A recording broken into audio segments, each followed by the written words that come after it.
What up? This is Robert Horry. Horry, three-pointer. Buries it! You might know me as Big Shot Bob. To Horry for three. Oh, unbelievable. This guy is off the charts. What's going on, Big Shot Bob? Robert Horry from downtown. You know, just like I thought the week would shake out, and when we talked about it last week, I was like, you know how this is going to go? Eastern Conference Finals, Heater up 3-0. Celtics are going to push this to 7 and then eat a fat load at home. That's exactly how I thought that was going to go. Not for $1 million did I think that's how the Eastern Conference Finals would play out. We'll talk about it. It's the Big Shot Bob Pod. B-Dog Brandon Harper. I'm Rob Jenners. That, of course, is 7-time NBA champion Robert Horry. And, man, what an eventful end to the Eastern Conference Finals the last week since last we talked. Jesus. Hey, I was about to say I feel bad for the Celtics, but I don't. I feel bad for Tatum, twisting his ankle in the very first second of the game. And I feel bad for Brogdon not being able to play because you always want to see both teams fully healthy. But then again, I'm a Jimmy Butler fan, so I don't care. It's just wild, man. The way the whole thing played out. Yeah. Basketball, you hate it. Yeah, man, look. The Celtics, on one end, Miami is – on one end, I wanted to see history be made and to see at least one team be on the other side of that 3-0, then you lose 4 straight. But then I'm looking at Boston, and I'm like, you did all of this work. Don't let us get one. Don't let us get another one.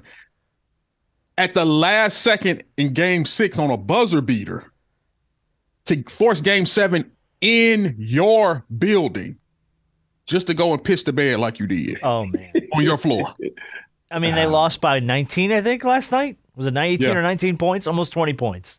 Yeah. At home. Live by the outside shot, die by the outside shot. Oh, yeah. You ain't kidding, man. Mm-hmm. And I know Tatum was hurt, and I know he, injured his ankle first play of the game, but Jalen Brown. Where were you? This your opportunity, brother. Where were you? You're going to be due a little under $300 million maybe after next season. That's super max money. That's superstar money. Where you at, bro? He was letting Derek White run the floor.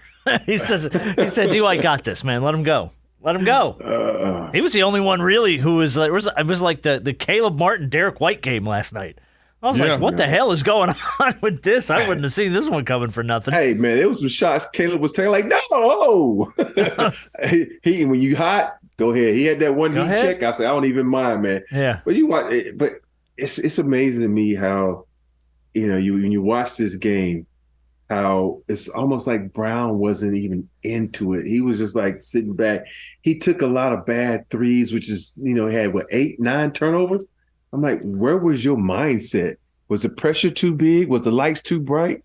It wasn't a typical Brown game. I expected him to come out and really take over. Once Tatum got hurt, I said, Brown, it's about to be the Brown show. Yeah. But it was it's almost like that moment put more pressure on him and he couldn't handle it. So I was just shocked by their performance last night. At home. I mean, at home. That's really the killer. Because like if you go, like B said, you do all this work to force Game 7 in your building. I mean, come on. And make it competitive. Stay in the game. Fight for your life in front of your fans in your building. I don't know. That just, the whole thing, the way the whole thing shook out. I mean, literally by the end of Game 6, when White had that last 0.2 second tip drill put back to win the game, which I swear I didn't think went in. And there's a lot of controversy around that. We'll talk about that in a second. But I'm thinking the whole time, they got to go, and Spoelstra said at postgame after Game 6, he's like, I don't know how, but we're going to have to get it done in Boston. I don't know how we do it. We go on the road for Game 7. We're going to have to get it done. And everybody's talking about, is this it for Eric Spoelstra? Is Spoelstra done now? If he blows the 3-0 lead, is that the end of the road for Spoelstra? And then they go out last night and they just blow Boston out of the water in Boston. For me, I don't think Spoelstra would even lost his job because look where he got him. It's the 8th seed. As the play-in. And it's the number 2 team. He got two NBA All-Stars, 2 NBA top 10, all NBA teams. So I don't think he would have lost his job because Spoelstra quietly is one of the best coaches in the league, man.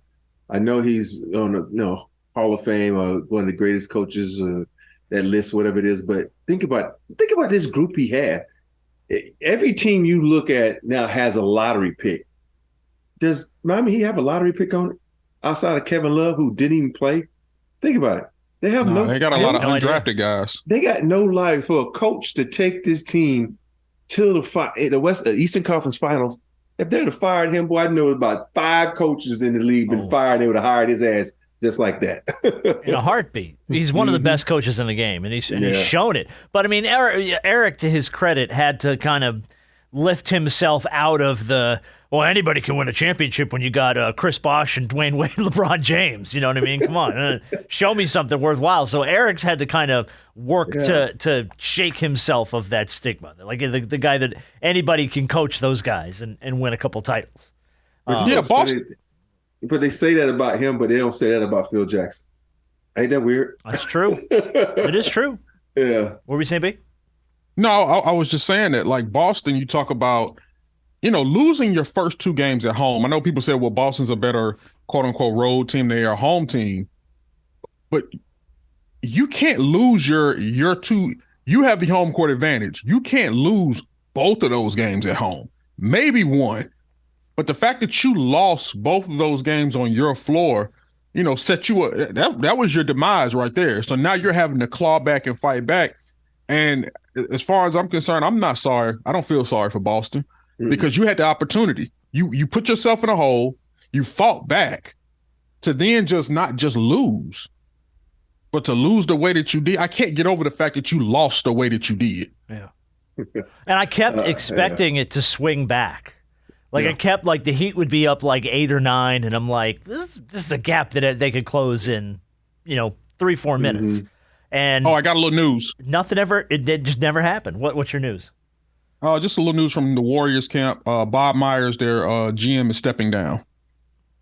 Okay. We kind of saw that coming, though. Yeah, they were having contract disputes, and a lot of people around the league said they don't think it's going to end well, so I think he's stepping down as the GM and president of basketball operations. Interesting. That's one of those ones where you got a lot of decisions to be made in that camp. And are you going to be loyal? Are they loyal to Draymond Green? Are they loyal to Klay Thompson's? These are 2 guys that are on the downside of their careers, but they're going to demand a lot of money. And also, are these 2 dudes willing to take less money? Because think about it, those 2 dudes take less money. You can bring another piece in there, you back on top again.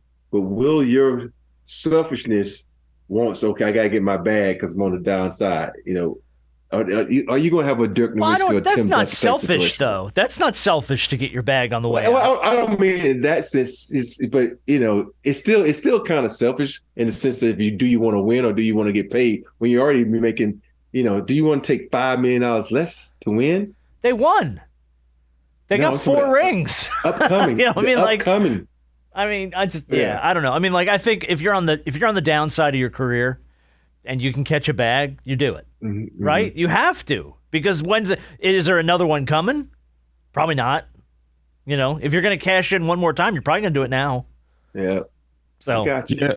Yeah, but I think I'm always on the side of players getting their bag and getting to the money. But I think if you're Draymond, as important as you are to that franchise, for Draymond Green, I agree with you. Yes, it's one of those things where it's hard to justify him wanting 25, 26 million per.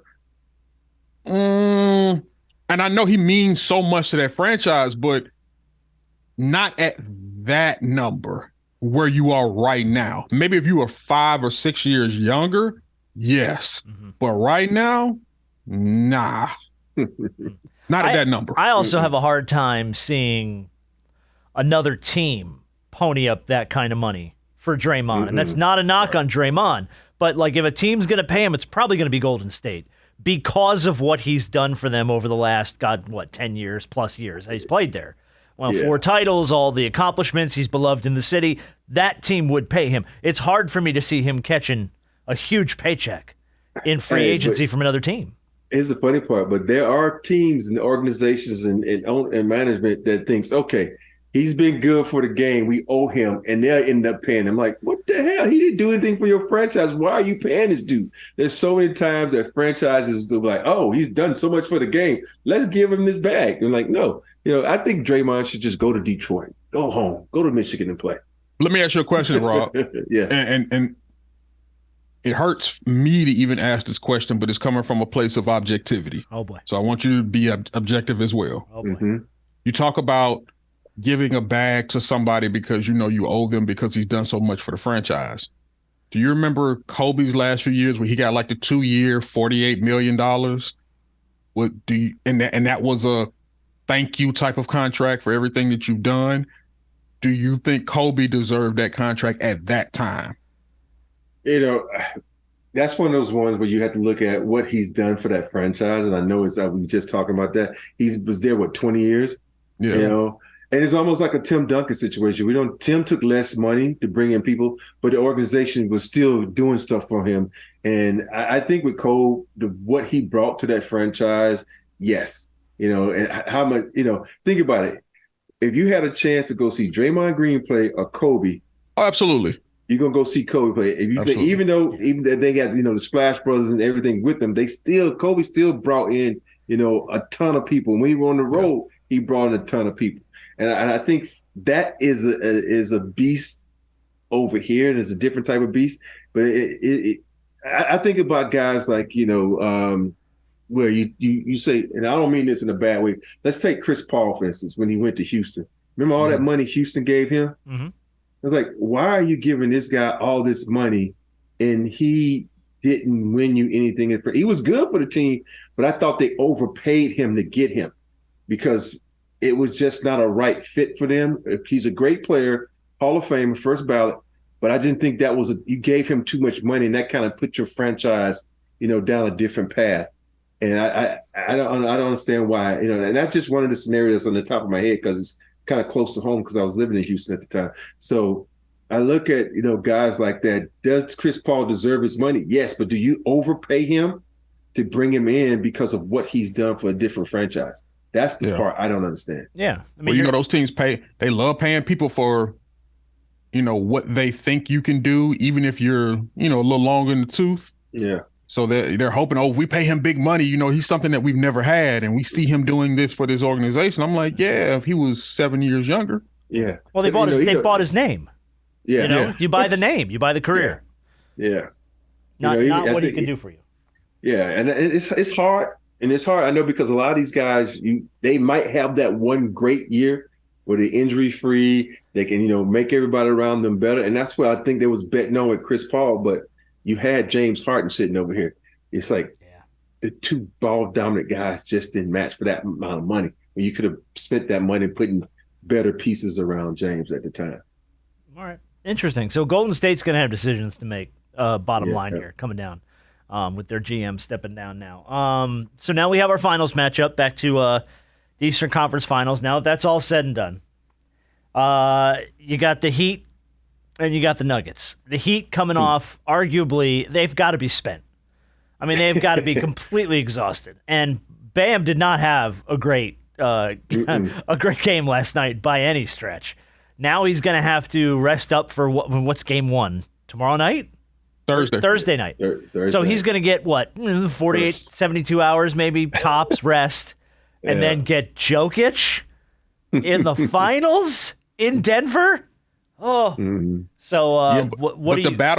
The battle comes down to, rest, which is Denver's been doing for some days now. Oh, a while. Versus a team, versus a team that's still pretty fresh. That whole debate. Would you rather be a team to come straight off of a Eastern Conference or Western Conference Finals and have a day or so rest and then go in, or the team that's been resting for a week plus?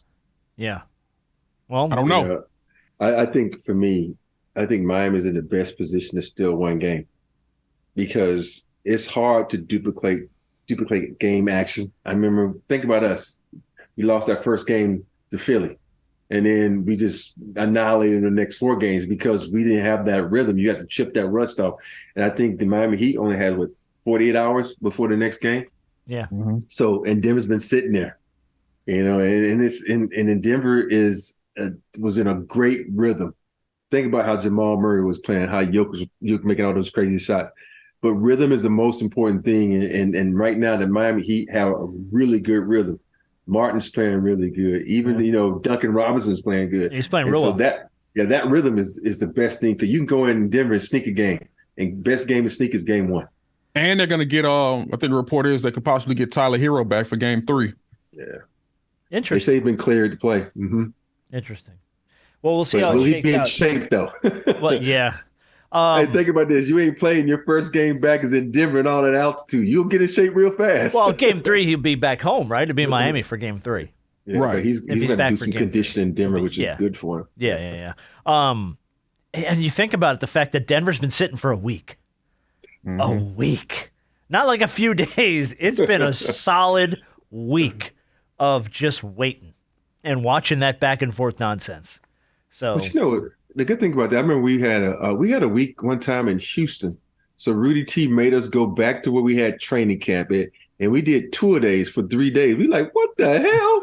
And so, but we did tour days. It was just it was in the mornings. It was just walkthroughs, information, and then that night we did game type situations to keep us in shape and keep our minds right. So I wonder what the process has been for Denver.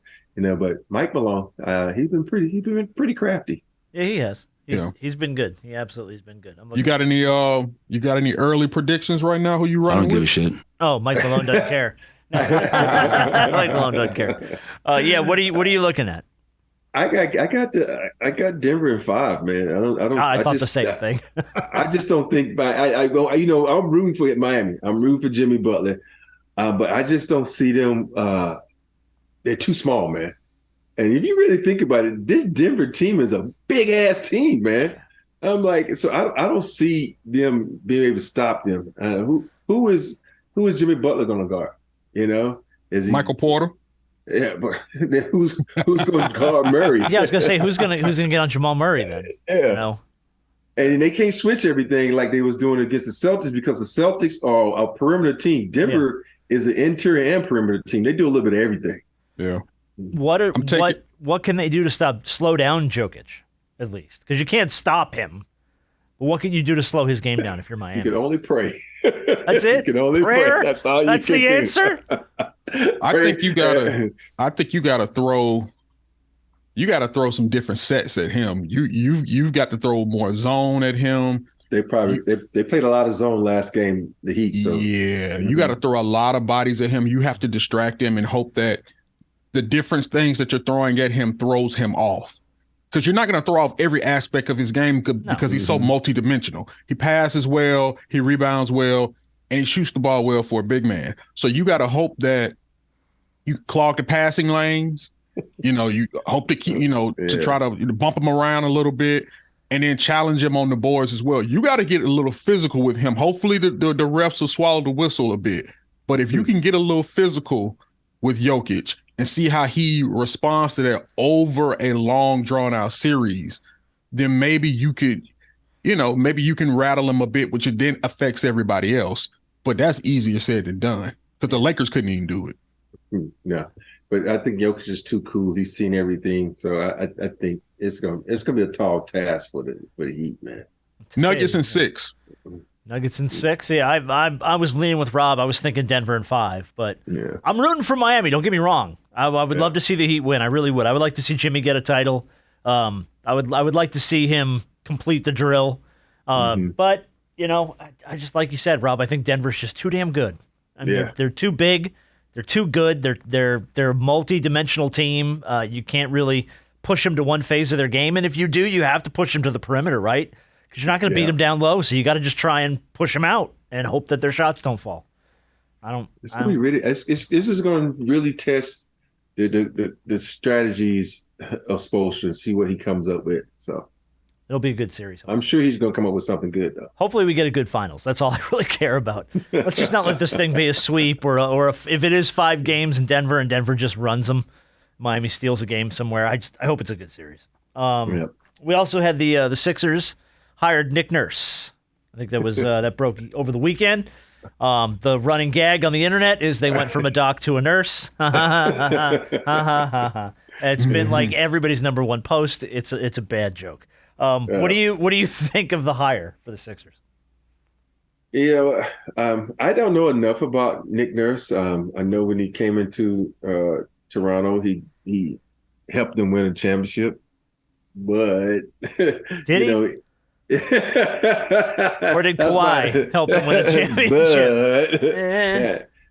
But I guess if you can't beat them, join them, right? But it's flipped in a sense. I beat your ass, now I'm gonna come join you to help you beat people, Okay. And so I think from what I hear, he's a really good coach. He's a player's coach, and what that means is the players like him, because there's a lot of coaches where the players don't like him, don't want to deal with him. But I think it's going to be interesting, because I think that's not the problem they have. The problem is what they're going to do with James Harden. What are they going to be healthy with it? Is Tobias Harris going to come out and pick up his game? And because to me, the whole thing has to have Tobias Harris be a all-star like he say he is, and make that team go, because he's too inconsistent for him to be that good. Yeah. You got a little viral traction, speaking of the Sixers, this week on Facebook. We had one of our reels from a previous show where you called Joel Embiid's MVP the worst performance by an MVP in the playoffs.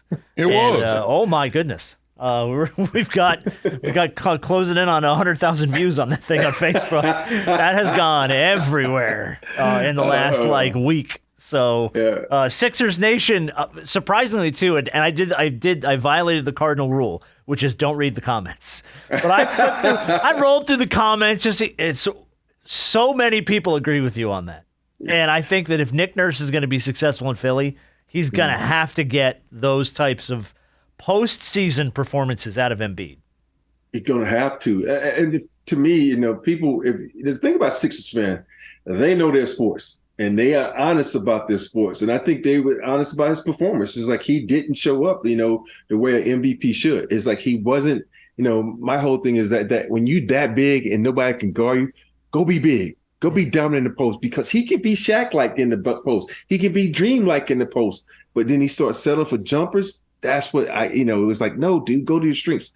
And I think for me, I think that's what Nurse is going to have to do. He's going to try to convince him to go inside out, be a big, dominate, make it easier for Max and make it easier for Tobias Harris. Yes, if you do it in this sense, you could be like a Jokic. You could be this guy, because what is the difference between Jokic and Embiid? Embiid is probably a better athlete, but he doesn't want to give it up like the Joker. So think about it. It's just all he could do is make the people around him better. Then he could be MVP every year like Jokic. But I also think the difference between him and Jokic is I think Jokic controls the game better to where I think his court vision is better. Not many big men throughout history, and most of them have probably been foreign, have that court vision to be able to post up like a big man, but be able to scan the floor like a guard, and to be able to have the passing ability and the vision to be able to get a guy the ball where he needs to be instead of where he is. Yeah. And you take that combination, he rebounds just as well as Joel, and he shoots better than Joel. Now, Joel may take more jumpers, which he probably shouldn't. He can shoot the ball, but I think Joker is a little bit better at picking when and where he shoots the ball. So even though Joel may be more athletic, I think the way the Joker controls the game is better. And we're seeing that with Denver. Like everything runs through him, whether they're going to go half court or even full court. He controls the games in both of those dynamics. And I think that's what makes him. I love Joel, but it's just that even in his best years, last year and this year, it was still like, yeah, he got an MVP year, but you see what Joker doing over in Denver? Because not only is he doing some of the same, but he got his team as the number one seed. Yeah. Well, and we had that conversation. Joker very easily could have won MVP this year, and probably statistically had his best year. Yeah, I think he should have. I think they were making up for past seasons, but and there's no disrespect to Joey. I know everybody said when you said no disrespect, you disrespected, but no, he had a great year too. But Jokic had a little better year than him, and ain't nothing wrong with that. But also, when you talk about Embiid and Jokic comparisons, Jokic, we don't talk about this enough. He played hard, man.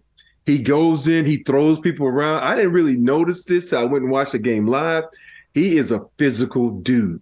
He throws people around. He pushes people. He's not afraid to throw an elbow too if he needs to, man. And he'll flop every now and then. He plays hard. I know we always talk about how hard Giannis plays, but this guy, he is in there grinding. It was one play where he just took Austin Reeves and just tossed his little ass to the side, got the rebound, said, "Yo, this is my world in here. Get out of my world, little guy." But he plays really hard, man. Yeah, I don't know. It's we'll see what Nick Nurse can get out of Joel in the coming season here. But so Sixers got their man. I'm anxious to see where Monty lands. No takers on Monty Williams yet. I'm surprised by that. I thought the Sixers would have given him a good look. Yeah, but I'm not surprised so much. too. Not so much. Can we have a brief Scottie Pippen intervention? Do we need to have a couch segment for him and sit him down on the couch? I feel like this is the put on the soft Zen music, turn the lights down a little bit, and just get Scottie centered a little bit here. I feel as though we have a Scottie intervention every year and a half. Yeah, it seems a couple it's times like a year. Yearly physical. We have to have a Scottie Pippen intervention.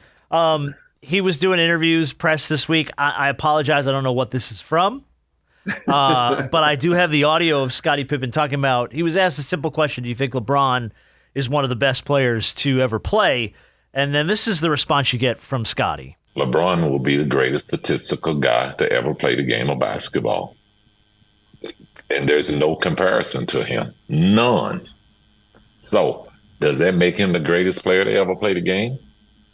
I'll leave that out for debating, because I don't believe that there's a great player, because our game is a team game and one player can't do it. Like, I seen Michael Jordan play before I came to play with the Bulls.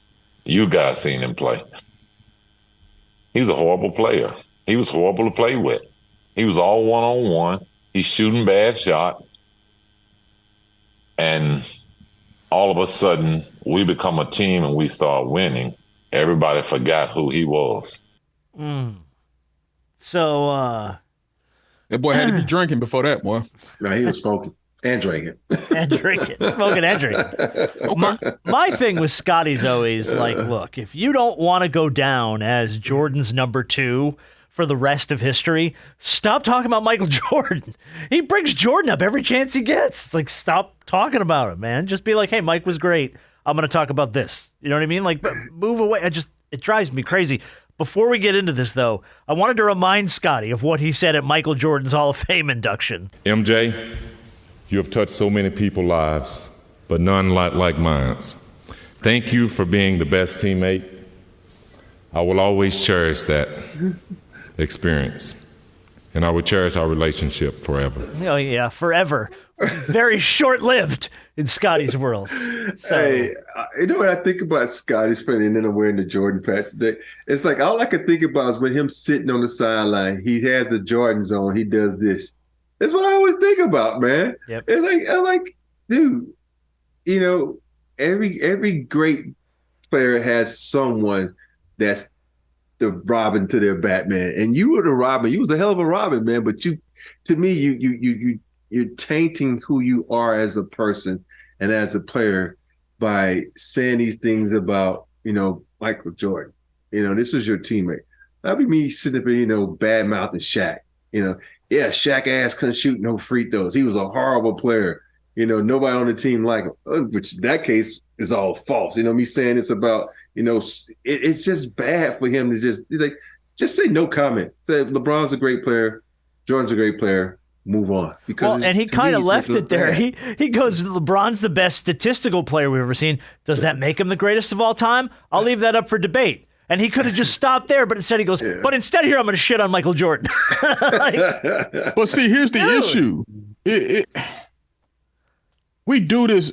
This question is being asked so often. It really is. And to ask Scottie this again after he's always talked about, you know, he's already talked about this 50 million times. And his ex-wife dating his Michael Jordan's son. I know. Right. And all the stars are aligning against poor Scottie. You know, I get it. I get it. You're right. And ever since The Last Dance, ever since we saw that you know, debuted in 2020, Scottie has the way they how he kind of looked in that series, he didn't like that.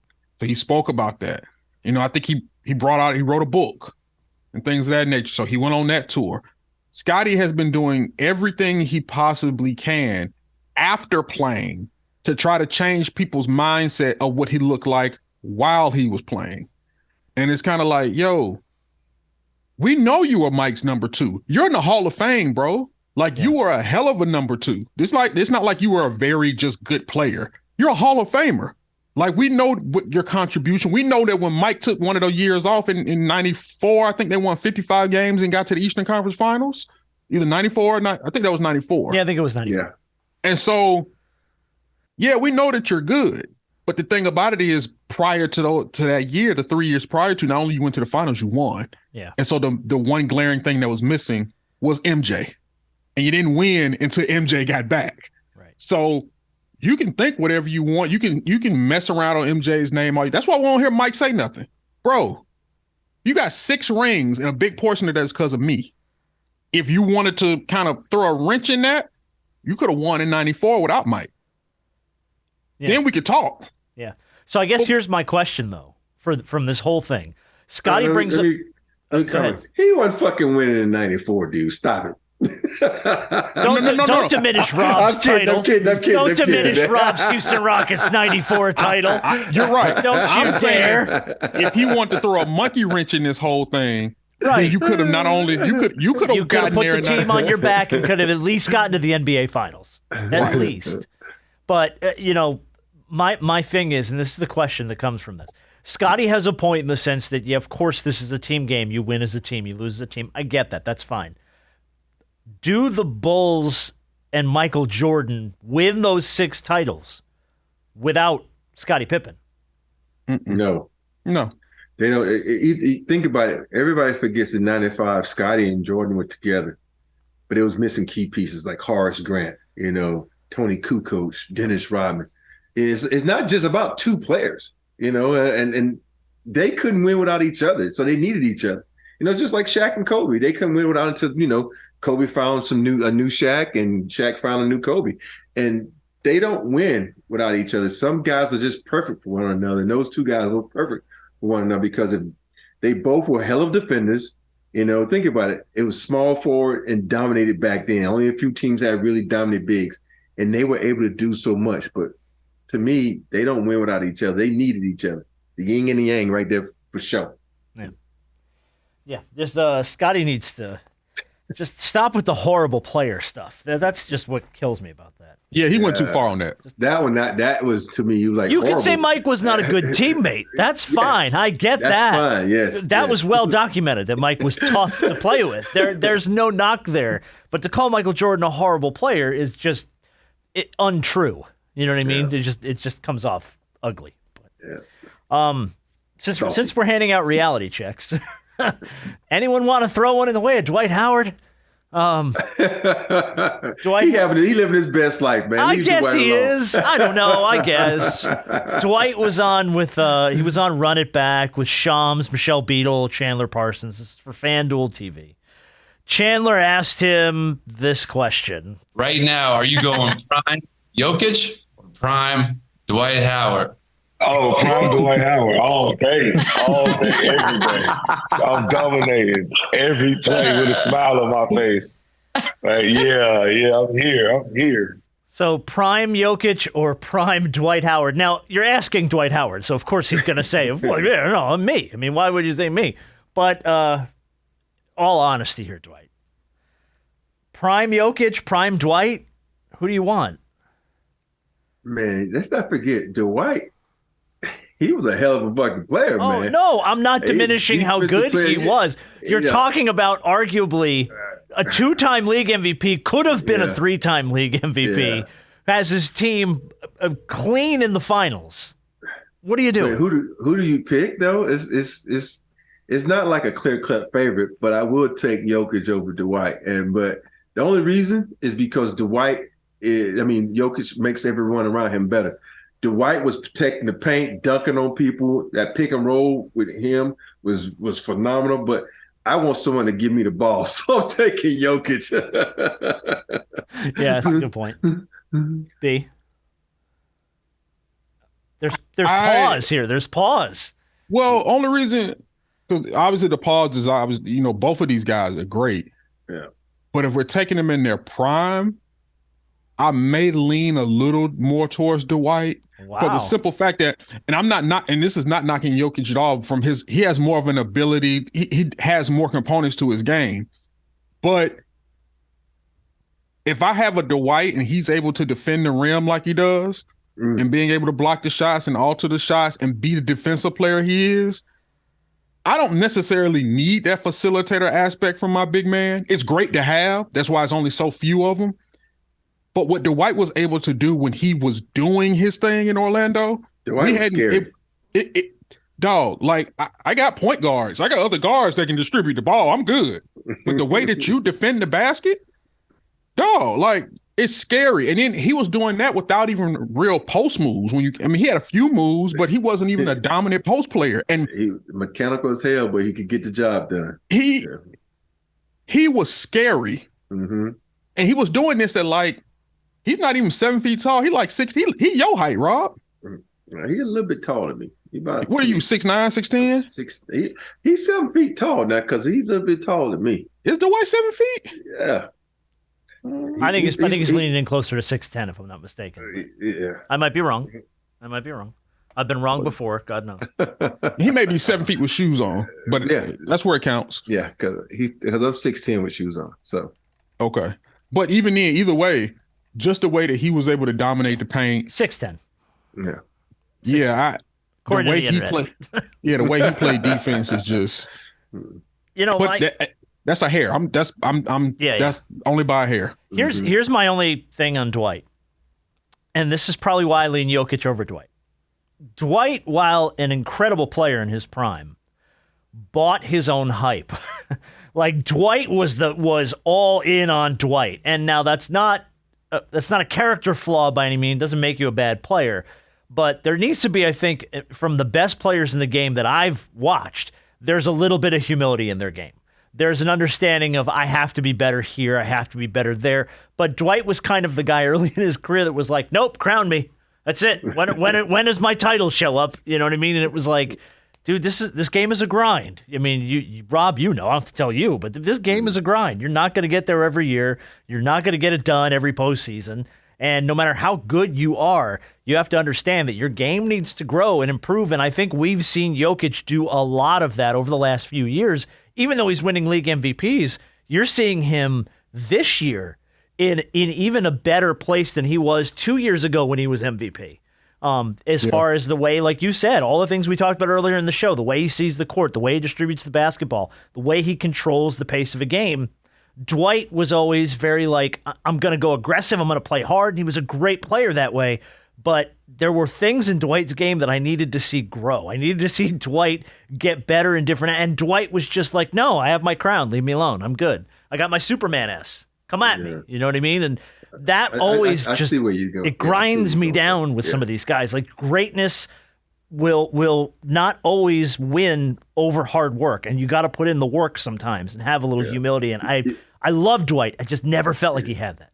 I felt like he was like, I kind of agree with you in the sense that he kind of stuck with what was great. And you look at guys around the league who kept adding to their bag, adding to their game. It's like Dwight was comfortable with, I'm going to shoot my jump hook, I'm going to block shots, and I'm going to dunk. And it's like he stayed in his lane.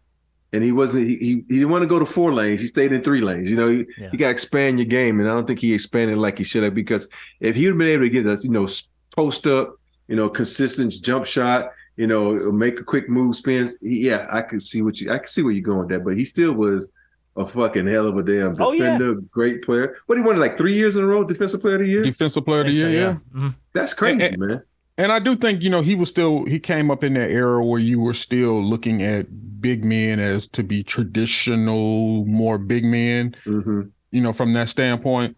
Good point. So it's an era debate, but I look, if either one of them, I'm not gonna argue. I'm not gonna poo-poo on having either one. You take one, and if I get the other, then I'm cool. Because I'm pretty sure from a defensive standpoint, Jokic wishes that he could, if he could have just even the slightest bit of defensive prowess that Dwight had. Yeah, you talk about adding that to his game. he might be the greatest big man ever. But I wonder if Dwight would have went to college, because sometimes you can go to college and they can break your game down and add stuff to your game and make you more than just being, 2 to 3 dimensional. Because we forget that he went straight from high school to the pros, and it was a process. I know people are like, what are you talking about? He has professional trainers and this and that and the professors that do this, but college helps a lot of players out that we fail to forget that. Yeah. True. Very true. Just interesting to hear Dwight throw a crown on his own head. Yeah, but anybody would have, like you said, anybody would have taken themselves. Of course, you ask him. You know what I mean? Ask an objective party. It's ridiculous. A couple quick stories, then we're going to get to our game this week, which, by the way, is Walmart or Waffle House. That was the funniest. For all the right reasons. Timothy McDaniel, Big Chris on Twitter, a bunch of people tagged us in this, it's clearly a Photoshop. It has to be a Photoshop. It's a picture of a Waffle House built on top of a Walmart. A Walmart. Yeah. That's got to be the best. If that does exist, it's the apex of the universe. That's where all of time and space converge at that point, where there's a Waffle House on a Walmart. But we are going to play Walmart or Waffle House this week. The NFL's new kickoff rule, switching gears to the NFL a little bit. They got approved this week to say that any kickoff that is fair caught beyond the 25-yard line or in the end zone is automatically placed at the 25. Hold on, read that. Say that one more time. Okay, so if you're kicking off in the NFL after a touchdown, first start of a game, start of a half, if it's fair caught behind the 25, between the 25 and the end zone, or in the end zone, the ball's placed at the 25. So if you fair catch a kickoff at the 10, the ball goes to the 25. I don't like that. I don't like that either. I think that sucks. You might well not even have a kickoff. Well, I do. Yeah, just put the ball at the 25 and start. Yeah.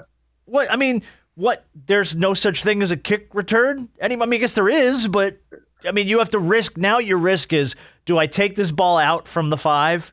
Can I get it to the 25-yard line? Yeah. Because obviously if you but now most kickoffs go out of the damn end zone anyway. So split the diff on that one. Who cares? But unless you have a really garbage kickoff that you catch it at the 20, you can clear 5 yards with it. Why would anyone even risk it? True. Sucks. Yeah. You're stripping all the fun out of the NFL. What is going on? Hey, it's I get it. They're trying to protect their players, and they protect their players more and more and more. From the quarterback to the receivers. Right, but come on. The roughing the passer's enough for me to want to just not watch NFL football. I know it, you just push a quarterback now and there's flags coming out. It's like, end zone celebrations. I grew up in the era of end zone celebrations. I grew up watching the Icky Shuffle from the Cincinnati Bengals. Who was the guy that used to do the thing with your knees and you do this? Like, who was that? Billy White Shoes Johnson, whatever his name was. I don't remember that one. I remember the Icky Shuffle. I remember Terrell Owens with all his celebrations with what was it, Joe Horn, who took the cell phone out of his sock in the end zone and made the phone call. Like, that made the NFL fun at least. And I'm sorry if it hurt your little feelings that Joe Horn made fun of you. You know what I mean? Like, get over yourself. You play NFL football. I can never understand how Randy Moss got fined for the one where he pulled his pants down. And pooped on the Star? The Dallas Cowboys Star, where it was like, yeah. I don't understand that one. Dude, knowing the NFL, I understand it. Yeah. The consistent rule changes to pull things back just makes it very hard for me to really get behind the NFL on a lot of this stuff. Because I'm with you, Rob. I get it. You got to protect your players. I completely understand that. How about you invest in better equipment? You know what I mean? Like, why don't you work on the helmets? Why don't you work on the padding instead of stripping the game away? Doesn't Tua's playing with a special helmet this year, right? Tua? Yeah, there was something about that. I didn't read the whole thing, but I saw that he's got like some kind of extra layer of padding or something in his helmet, like it's supposed to be to prevent concussions or something. But here's the thing. I understand protecting the players, and there are certain things and rules that you can put in place, and certain plays and certain hits that are completely egregious and need to be taken out of the game because that's a violation. That's a direct violation and protection of players. But this is the game of football. You got 200 plus pound men, 300 plus pound men running into each other at full speed. Human beings were never meant to play this game. We're not built to play this game. So when you have that size of men running into one another consistently over and over and over again, somebody gonna get hurt. It's what it is. Yeah. That's the game that you play. That's why you wear all the equipment. And it's not enough equipment in the world that you're able to use or create to protect people and them being able to play the game to their best of their ability. You can't do it. And I think people got to come to that realization. People going to get hurt. There are going to be guys who are going to get hurt more than others. But everybody going to get hurt. Yeah. I think we need to make some concessions. If you want to take away kickoffs, then reinstate the celebration policy. You know what I mean? Like, take something and give something. Don't just continue to strip out. You know what I mean? Give me back end zone celebrations, for God's sakes. Make me laugh. Make me smile. All right, let's do quickly big shot of the week. Then we'll play Walmart or Waffle House. I got to do my big shot of the week first. Go, man. What you got? Today is my mother's 75th birthday.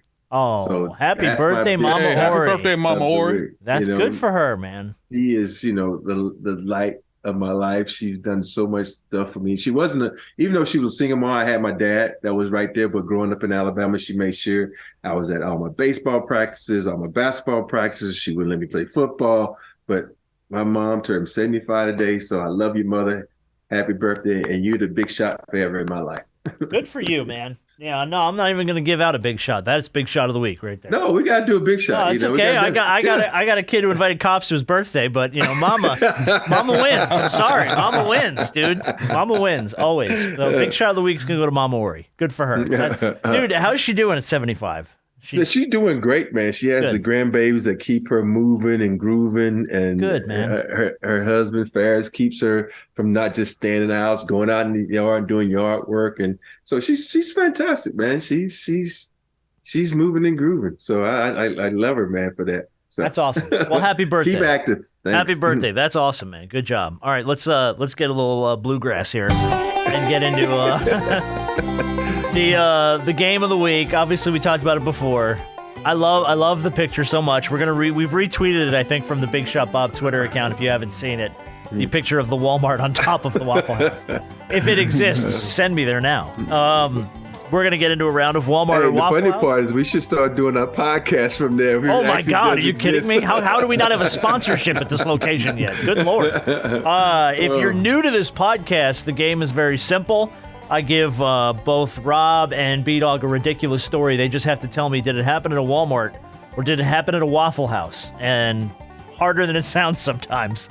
Story number one is from right here in Kennesaw, Georgia, just down the street from us. Two women became enraged in a verbal altercation that escalated into a fight. No breaking news at either of these locations until one woman decided to strip completely naked before promptly breaking the other woman's nose.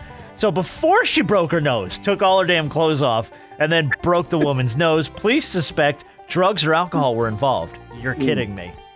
Did the woman who stripped naked to break the other woman's nose happen at a Walmart or at a Waffle House? See, this one is not fair because this is in Georgia. You guys probably know who exactly did this and probably saw this on the news. I didn't. No, I absolutely hadn't. This was a breaking story to me when I saw it.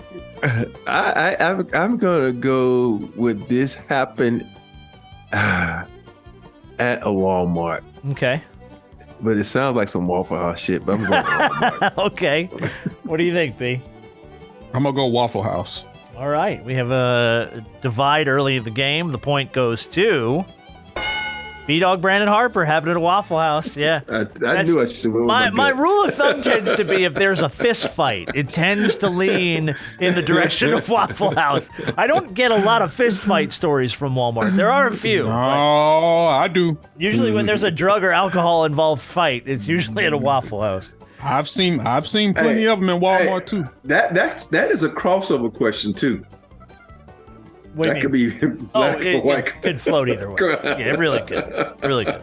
All right, story number two. Police were called to this location after an old woman slapped a young mother in the face because her baby wouldn't stop crying. Witnesses reported that the old woman repeatedly shouted to the woman, quote, "Get that baby in line." Before approaching her and slapping her across the face, the old woman was arrested and charged with battery. Did the old woman who slapped the mama because her baby wouldn't stop crying at a Walmart or a Waffle House? B-Dog, you can go first on this one. Walmart or get that baby in line. I'm going to say Walmart. Okay. Robert Horry. See, this one is one you can just walk away from the crime, baby. But I feel like you sitting there trying to enjoy your nice breakfast on a Sunday. You just got out of church and you walked over and says, "Shut this baby up." By the way, did y'all see the guy on the plane? That just I love that, yelling? by the way, the woman who slapped another woman just got out of church. Good for you. Nice correlation there. Did you see the guy who started yelling on the plane because the baby was yelling? No, I didn't see that one. Yeah, I say this happened at a Waffle House. All right. And tie it up there. Yeah, it was a Waffle House. Yeah, good Makes call, sense. Rob. Yeah, sitting eating your food. Shut that baby up. Y'all have to look that up. It's this dude sitting on a plane, and it's one of those commuter planes, small plane. The baby's crying. He starts just yelling, right? Y'all won't shut the damn baby up, so I'm just gonna talk loud and yell too. He just goes off, man. Oh, it's dude. the funniest shit ever. I got a story we're going to talk about and shoot around this week involving a plane that is scary as all hell. It happened this past week, too.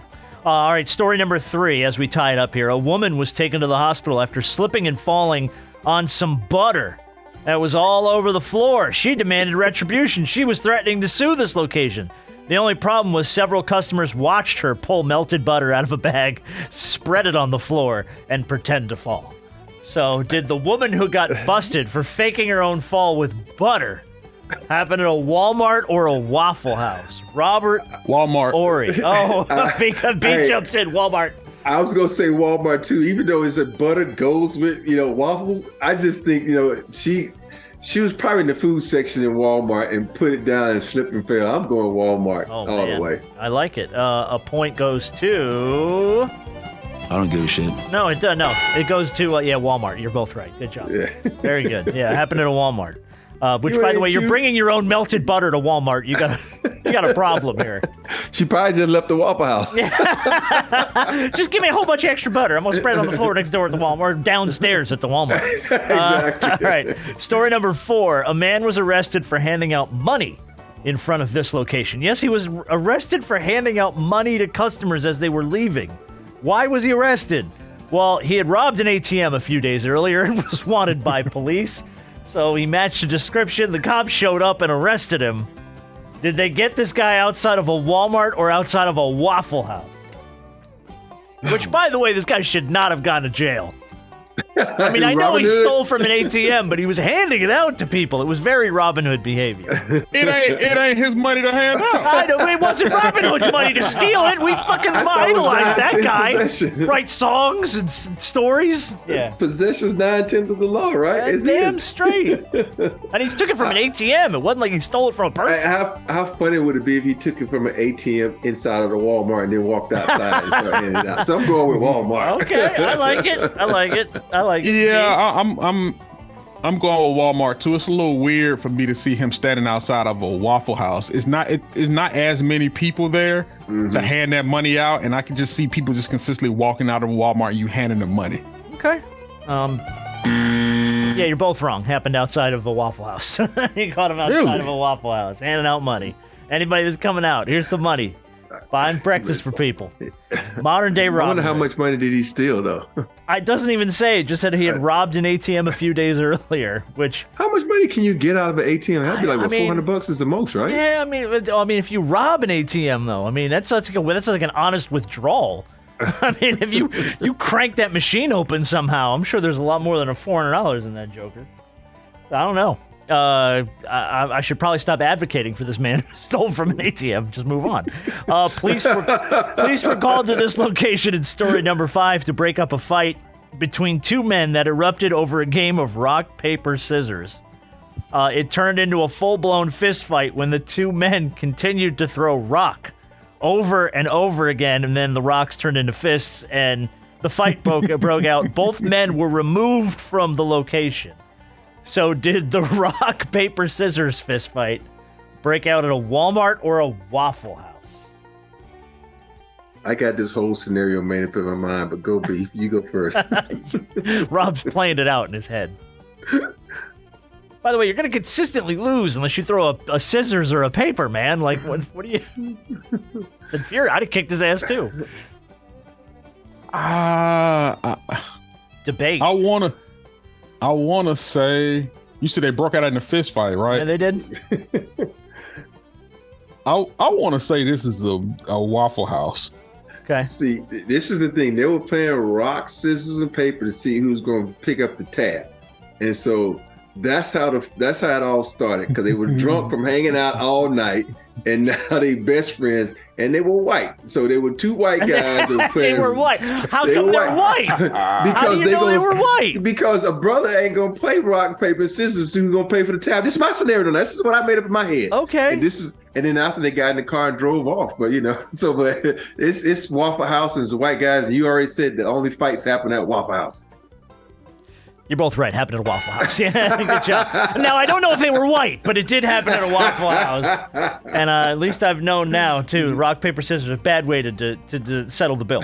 Very good. All right, let's head back to the beautiful city of Atlanta, Georgia for this next story. When you try to rob one of these locations, probably best to make sure the customers aren't strapped. A 37-year-old man entered this location with a pistol in a quick robbery attempt and was promptly shot in the leg by a 43-year-old employee who had a concealed carry permit. So did the employee with a gun shoot? Hey, we ain't got to even just bait this one. It happened at Walmart or Waffle House. Yep. They said, I saw a meme talking about who will win. I think I told y'all who will win between the Avengers and Waffle House workers. Oh, it was Waffle if I have a full set of Waffle House workers, they'll give the Avengers some work. They Boy. would, So I'm taking as Waffle long House. as the chef is the chain-smoking chef, you can't beat that guy. I'm sorry. He's undefeatable. And you're both right. Yeah, happened at a Waffle House. Very nice. Yeah, it's Waffle Waffle House employees, I feel like, are always strapped, by the way.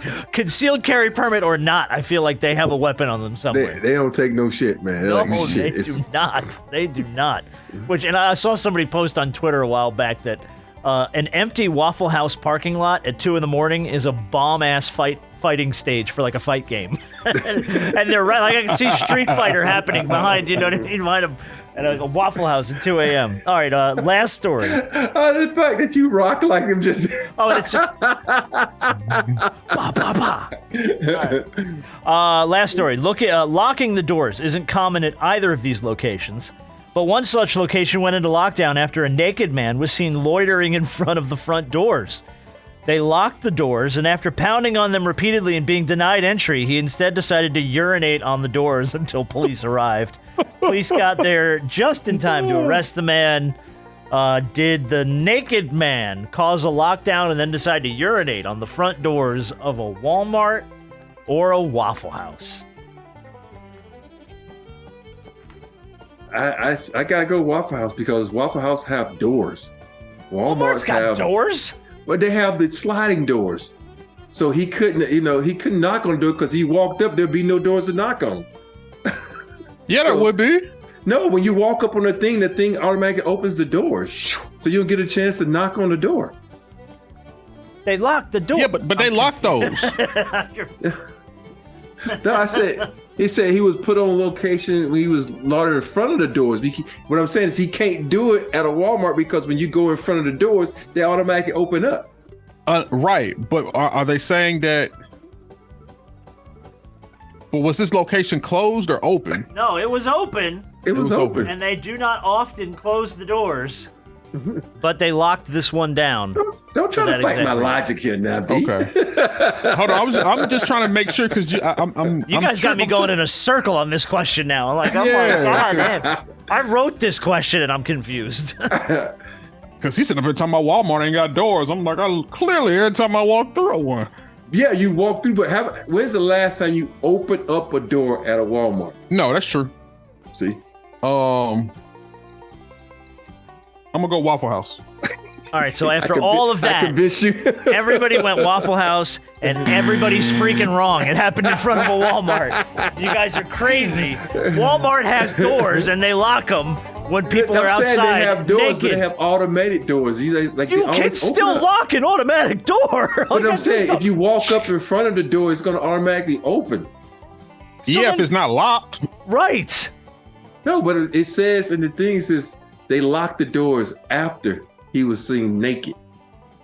But anyway, I lost it. I can see a naked. No. I lost too, but here's the logic. They could have seen the naked man walking up and didn't want him to enter the store, so they locked the automated doors, the sliding doors. Gotcha. Thank you very much for the long-winded explanation on that one. You got to be the dumbest motherfucker in the league. Thank you very much, Kwame. God.